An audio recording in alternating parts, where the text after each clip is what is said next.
Step by Step.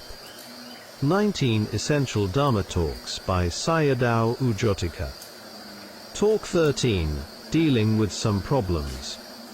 After practicing for many years, or when tiredness arises, a yogi may become lazy or weary of practice.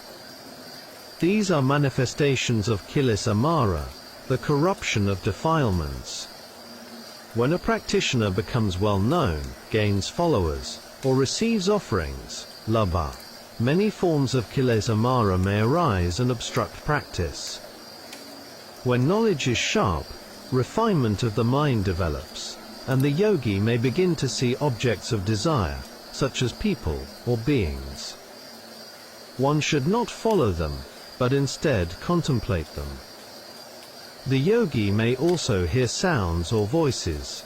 This happens because anicca is not being seen clearly at that moment.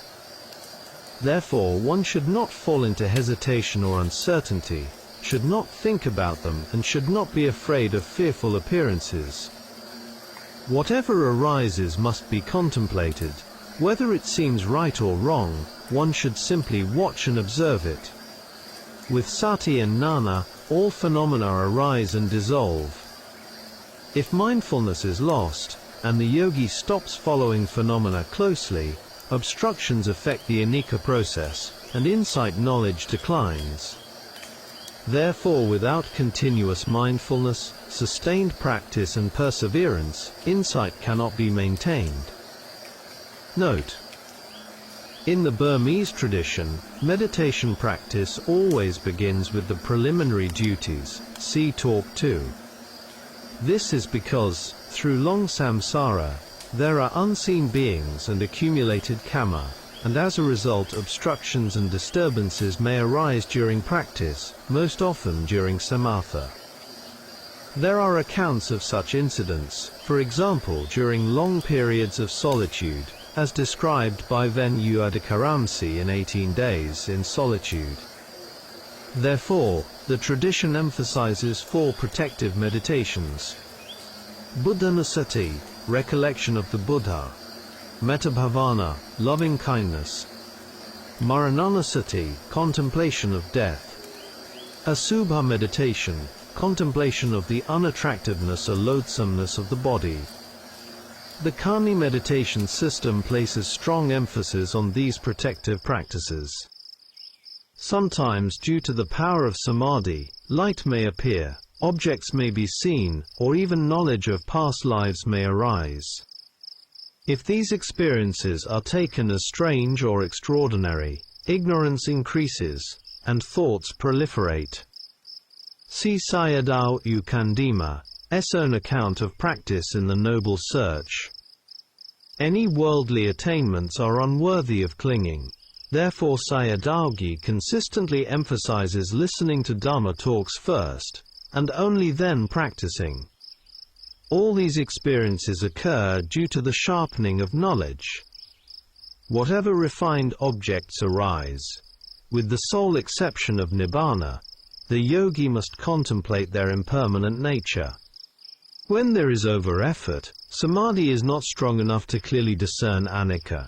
Knowledge and thought may arise together. For example, one hears a sound, contemplates it, and then a thought follows. These thoughts must also be contemplated. As one approaches realization of the Dhamma, it is essential to contemplate whatever arises.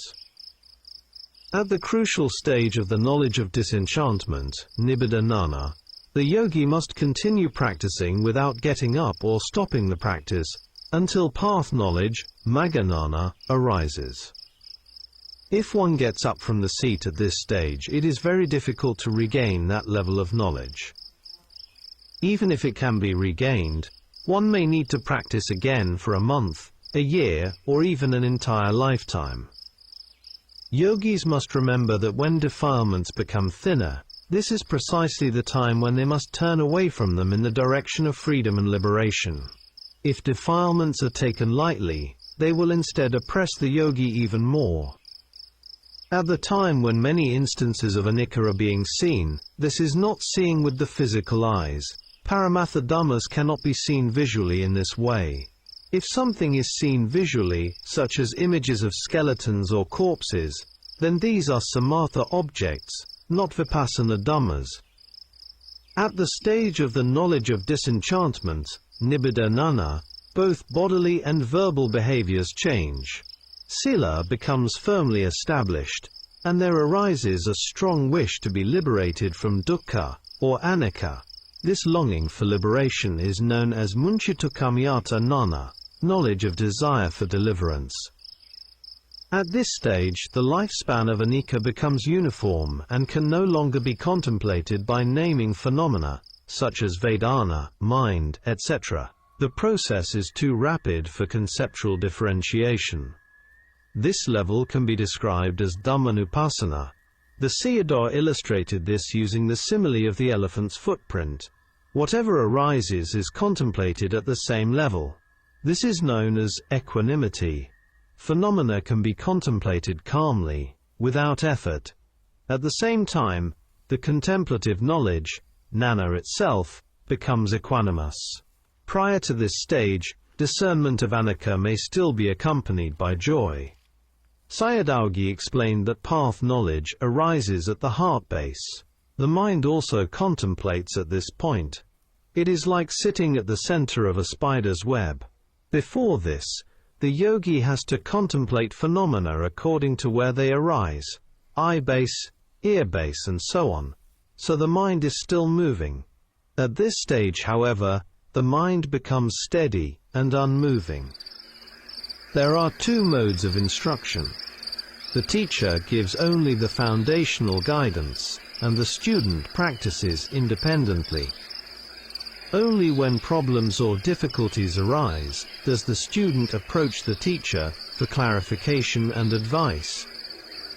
The teacher gives complete and detailed instruction on the entire practice, as exemplified in Morgok Sayadaw's Dhamma talks.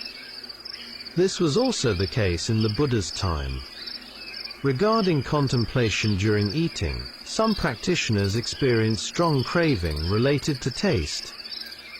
In such cases, one should first apply the perception of repulsiveness with respect to nutriments before eating, as described in the Visuddhimagga.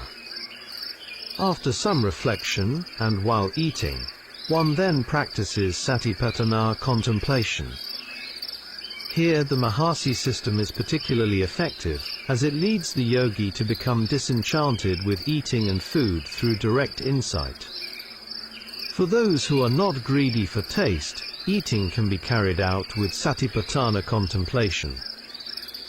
In some practitioners, however, the perception of repulsiveness becomes so strong that food appears disgusting, and they are unable to eat due to the arising of aversion.